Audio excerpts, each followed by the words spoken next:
+1 பொதுத் தேர்வு விடைத்தாள் நகலை இன்று முதல் பதிவிறக்கம் செய்யலாம் என்று அரசு தேர்வுகள் இயக்கம் தெரிவித்துள்ளது. தமிழகத்தில் கடந்த மார்ச் மாதம் நடைபெற்ற +1 பொதுத் தேர்வில் விடைத்தாள் நகல் கோரி விண்ணப்பித்த மாணவர்கள் தங்களது விடைத்தாள் நகலினை இன்று முதல் www.dge.tn.gov.in என்ற இணையதளத்தில் தேர்வெண், பிறந்த தேதி ஆகியவற்றை பதிவு செய்து தங்கள் விண்ணப்பித்த பாடங்களுக்குரிய விடைத்தாள்களின் நகலினை பதிவிறக்கம் செய்து கொள்ளலாம் என்று கூறப்பட்டுள்ளது.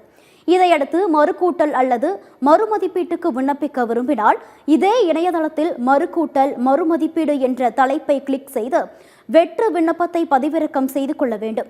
தேர்வர்கள் இந்த விண்ணப்பத்தை பூர்த்தி செய்து 2 நகல்கள் எடுத்து ஜூன் 11ஆம் தேதி நண்பகல் 12 முதல் 13ஆம் தேதி மாலை 5 மணி வரை சம்பந்தப்பட்ட மாவட்ட அரசு தேர்வுகள் உதவி இயக்குநர் அலுவலகத்தில் ஒப்படைக்க வேண்டும் என்று அரசு தேர்வுகள் இயக்ககம் தெரிவித்துள்ளது.